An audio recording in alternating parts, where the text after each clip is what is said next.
ಸತ್ಯ ವಿಚಾರಗಳನ್ನು ಜನರಿಗೆ ತಿಳಿಸುವ ಪ್ರಯತ್ನದಲ್ಲಿ DVG ವಾಯ್ಸ್ ತುಂಬ ಪ್ರಯತ್ನ ಪಡುತ್ತಿದೆ. ಅದಕ್ಕೆ ನೀವೆಲ್ಲರೂ ಸಹ ಸಾಥ್ ಕೊಟ್ಟು ಬೆಳೆಸಬೇಕಾಗಿ ವಿನಂತಿಸಿಕೊಳ್ಳುತ್ತೇನೆ, ಏಕೆಂದರೆ ಇದು ನಿಮ್ಮದೇ ಧ್ವನಿ. ಎಲ್ಲರಿಗೂ ನಮಸ್ಕಾರ. ನಾನು ನಿಮ್ಮ DVG ವಾಯ್ಸ್ ಕರಿಯಪ್ಪ. ಇವತ್ತು ರಾಯಚೂರು ಜಿಲ್ಲೆ ಮಸ್ಕಿ ತಾಲೂಕಿನ ತಲೆಖಾನ ಗ್ರಾಮ ಪಂಚಾಯಿತಿಯ ಕರ್ಮಕಾಂಡದ ಬಗ್ಗೆ ಸಂಕ್ಷಿಪ್ತವಾಗಿ ವಿವರ ಕೊಡ್ತೀನಿ. ಯಾವುದು ಇದು ತೆಲೆಖಾನ ಅಂತ ಹೇಳಿದ್ರೆ ಅದೊಂದು ಗ್ರಾಮ ಪಂಚಾಯಿತಿಯ ಹೆಸರು, ಮಸ್ಕಿ ತಾಲೂಕಿನಲ್ಲಿ ಬರುತ್ತೆ. ಇಲ್ಲಿ ಪ್ರತಿ ಬಾರಿಯೂ ನಾನು ಹೇಳ್ತೀನಿ, ಗ್ರಾಮ ಪಂಚಾಯಿತಿಯಲ್ಲಿ ಕೋಟಿಗಟ್ಟಲೆ ಕೊಳ್ಳೆ ಹೊಡಿತಾರೆ, ಯಾವ ರೀತಿ ಹೊಡಿತಾರೆ ಎಂಬುದರ ಬಗ್ಗೆ ಸಂಪೂರ್ಣವಾಗಿ ವಿವರನ್ನು ಸಹ ಕೊಡ್ತಾ ಹೋಗ್ತಾ ಇದ್ದೀನಿ. ಆದ್ರೆ ಇಲ್ಲಿ ಅಧ್ಯಕ್ಷರದೇ ದರ್ಬಾರ್. ಇಲ್ಲೊಬ್ಬ ಇದ್ದಾನೆ ಪ್ರಳಯಾಂತಕ ದೇವಪ್ಪ ಅಂತ. ಆ ದೇವಪ್ಪ ಯಾರು ಅಂತ ಹೇಳಿದ್ರೆ, ಇವಾಗ ಏನು ಅನರ್ಹಗೊಂಡಿದ್ದಾರೆ ಈ ಅಮ್ಮ ಗ್ರಾಮ ಪಂಚಾಯಿತಿಯ ಅಧ್ಯಕ್ಷೆ, ಅವರ ಮಗನೇ ಅವನು. ಬರೇ ಉಮ್ಮವ್ವ ಗಂಡ ಜ್ಞಾನಪ್ಪ ನೋಡಿ, ಉಮ್ಮವ್ವ ಗಂಡ ಜ್ಞಾನಪ್ಪನ ಮಗನೇ ಈ ದೇವಪ್ಪ. ಈ ದೇವಪ್ಪನ ದರ್ಬಾರ್ ತಲೆಖಾನ ಗ್ರಾಮ ಪಂಚಾಯಿತಿಯಲ್ಲಿ. ಇನ್ನೂ ಸಹ ಅಧಿಕಾರಿಗಳನ್ನೇ ಎದುರಿಸ್ತಾನೆ. ಏನಂತ? ನಾನು ಉದಯವಾಣಿ ಪ್ರೆಸ್ ರಿಪೋರ್ಟರ್. ನೋಡಿ, ಇಂಟ್ರೆಸ್ಟಿಂಗ್ ಮ್ಯಾಟರ್ ಅಲ್ವಾ? ಎಸ್, ಇವತ್ತು ಪತ್ರಕರ್ತರು 500, 1000, 2000, 5000 ಸೇಲ್ ಆಗ್ತಾರೆ ಅಂತ ಕೇಳ್ತಾ ಇದ್ದೆ. ಇವತ್ತು ನೋಡೋ ಪರಿಸ್ಥಿತಿನ ತಂದಿಟ್ಬಿಟ್ಟಲ್ಲಪ್ಪ ದೇವಪ್ಪ. ನಿನ್ನ ತಾಯಿ ಗ್ರಾಮ ಪಂಚಾಯಿತಿಯ ಅಧ್ಯಕ್ಷೆ ಆದ್ರೆ ನಿಂದೇನ್ ಕೆಲ್ಸ? ನಿನ್ನ ಗಂಡಂದೇನ್, ನಿಮ್ಮ ಅಪ್ಪಾಜಿದೇನ್ ಕೆಲ್ಸ? ಆಯ್ತು, ಸಮಾಜಕ್ಕೋಸ್ಕರ ಶ್ರಮಿಸ್ತಕ್ಕಂತ ಅಧ್ಯಕ್ಷ ಸ್ಥಾನ ಕೊಟ್ಟಿದ್ದಾರೆ ಅಂತ ಹೇಳಿದ್ರೆ ಆ ಅಮ್ಮನಿಗೆ ಏನೂ ಗೊತ್ತಾಗೋದಿಲ್ಲ ಅಂತ ಹೇಳಿ ನೀವೇ ಎಲ್ಲ ದರ್ಬಾರ್ಗಳನ್ನು ಮಾಡಿದ್ರೆ ಇನ್ನು ಅಧ್ಯಕ್ಷರ ಸ್ಥಾನದಲ್ಲಿ ಹೆಂಗಪ್ಪ ಕುತ್ಕೊಳ್ತಾರೆ? 2023ರಲ್ಲಿ ಮಾಡಿರ್ತಕ್ಕಂಥ FIR, 2023ರಲ್ಲಿ FIR ಕಾಪಿ ಮಾಡ್ತಾರೆ. ಮೌನೇಶ್ ಎಂಬುವರು ಎಷ್ಟೆಷ್ಟು ಹಣ ಲೂಟಿ ಹೊಡುತ್ತಾರೆ, ಎಷ್ಟೆಷ್ಟು ಹಣ ಫ್ರಾಡ್ ಮಾಡಿದ್ದಾರೆ. ಜನಗಳ ದುಡ್ಡು ರೀ ಅದು, ಸರ್ಕಾರದ ದುಡ್ಡು ಅಂತ ಹೇಳಿದ್ರೆ ಜನರ ದುಡ್ಡು. ಆ ಜನರ ದುಡ್ಡನ್ನ ಯಾವ ರೀತಿ ನಿರ್ನಾಮ ಮಾಡಿದ್ದಾರೆ? ಒಂದು 40 ಲಕ್ಷ ರೂಪಾಯಿದ್ದು, ಇನ್ನೊಂದು 1.5 ಕೋಟಿ ರೂಪಾಯಿದ್ದು ಈ ನರೇಗಾ ಯೋಜನಾ ಅಡಿಯಲ್ಲಿ ಮಾಡ್ಕೊಂಡಿರ್ತಕ್ಕಂಥ ದುರುಪಯೋಗ. ಇದಕ್ಕೆ ಯಾರು ಪ್ರಶ್ನೆ ಮಾಡ್ತಾ ಇಲ್ಲ ಅಂತ ಹೇಳಿದ್ರೆ ಇವನು ಹೆಂಗ್ ಇಷ್ಟ ಬರುತ್ತೆ ಹಂಗ್ ಮಾಡಿದ್ದಾನೆ. ಅದಕ್ಕೋಸ್ಕರ ಆ ಅಮ್ಮ ಪಾಪ ಏನಂತ ಹೇಳ್ಬೇಕಪ್ಪ ಅವರಿಗೆ? ಪಾಪ ಅಂತ ಹೇಳಕ್ಕಾಗತ್ತಾ? ಪಾಪ. ಒಂದರಲ್ಲಿ ಸುಮಾರು 15ನೇ ಹಣಕಾಸಿನಲ್ಲಿ 50 ಲಕ್ಷ ರೂಪಾಯಿಗಳು ನರೇಗಾ ಯೋಜನೆ ಅಡಿಯಲ್ಲಿ 1.5 ಲಕ್ಷ ಅಂದ್ರೆ 1.5 ಕೋಟಿ, 2 ಕೋಟಿ ರೂಪಾಯಿ ಹಗರಣವನ್ನು ಸಾಬೀತಾಗಿದೆ. ಆ ಸಾಬೀತಾಗಿರೋದಕ್ಕೆ ಆ ತಾಯಿ ಏನು ಉಮ್ಮವ್ವ ಇದ್ದಾರಲ್ಲ, ಉಮ್ಮವ್ವನನ್ನ ಕ್ಷಣದಲ್ಲೇ ಮುಂದೆ ರಾಜಕೀಯಕ್ಕೆ ಬರಂಗಿಲ್ಲ ಅಂತ ಹೊರಗೆ ಹಾಕ್ಬಿಟ್ಟಿದೆ.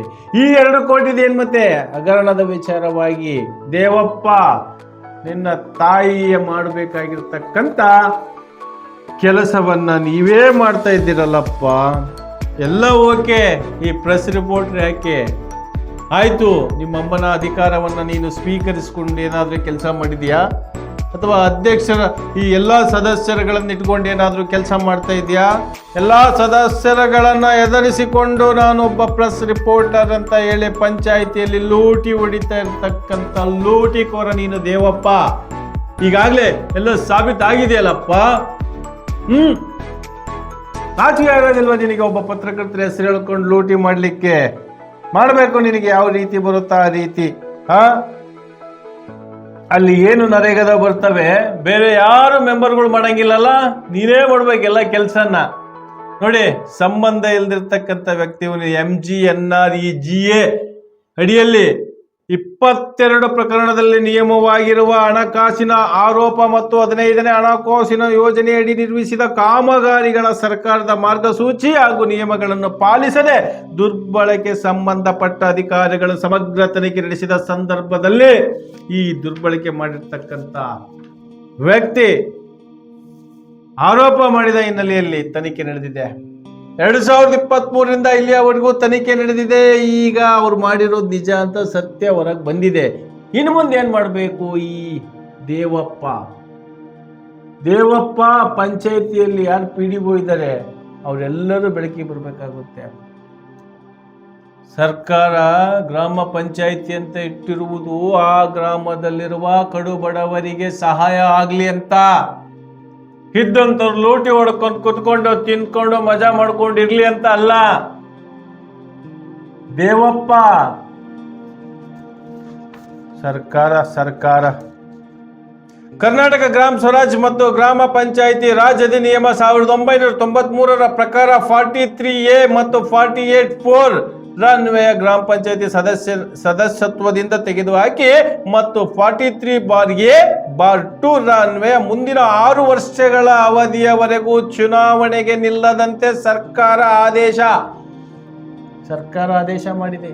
ಇನ್ನು 6 ವರ್ಷಗಳ ಕಾಲ ಎಲೆಕ್ಷನ್ ನಿಲ್ಲಂಗಿಲ್ಲ. ಆಯ್ತು ಆಗ್ಲಿ, ಆದೇಶ ಆಗ್ಲಿ, 6 ವರ್ಷ ಆಗ್ಲಿ, ಬಟ್ ಈ ಲೂಟಿ ಹೊಡೆದಿರ್ತಕ್ಕಂಥದ್ದನ್ನು ವಾಪಸ್ ಮಾಡಬೇಕು ಅಂತ ನೀವು ಒಂದು ಆರ್ಡರ್ ಮಾಡ್ಬೇಕು ಸರ್. ಈ ದೇವಪ್ಪ ಏನಿದ್ದಾನೆ ಪ್ರೆಸ್ ರಿಪೋರ್ಟರ್ ಅಂತ ಹೇಳ್ಕೊಂಡು ಅಲ್ಲಿ ಮಾಡಿರ್ತಕ್ಕಂಥ ಸುಲಿಗೆಗಳನ್ನ ಡಬಲ್ ಉಸುಲಿ ಮಾಡಬೇಕು. RDPR ಗ್ರಾಮೀಣಾಭಿವೃದ್ಧಿ ಮತ್ತು ಪಂಚಾಯತ್ ರಾಜ್ ಇಲಾಖೆಯ ಪೀಠಾಧಿಕಾರಿ U60 GPA 2025 ಅನ್ವಯ ನವೆಂಬರ್ 11ರಂದು ಅನರ್ಹಗೊಳಿಸಿ ಆದೇಶಿಸಲಾಗಿದೆ. ಇದೇ ತಿಂಗಳು 11ನೇ ತಾರೀಕು, ನವೆಂಬರ್ 11ನೇ ತಾರೀಕು 2025 ಅನ್ವಯ ಈ ವರದಿಯನ್ನ ಜ್ಞಾನಪ್ಪ ದೊಡ್ಡಮನಿ ಮೆದಿಕಿನಾಳ್ ವರದಿಯನ್ನು ಮುಟ್ಟಿಸಿದ್ದಾರೆ.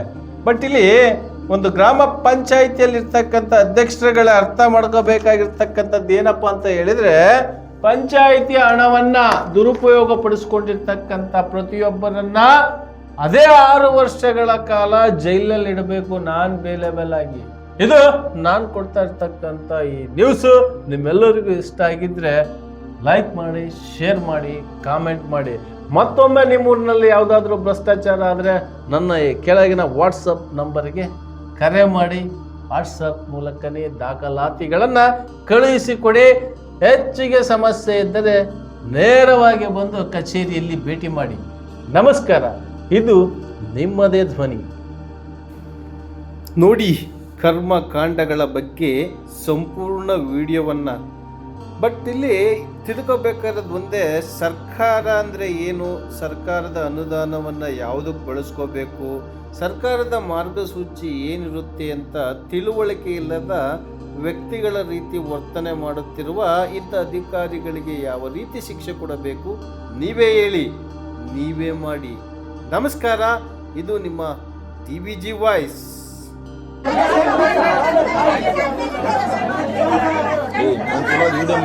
ನನಗೆ ವಿಡಿಯೋ ಮಾಡೋದು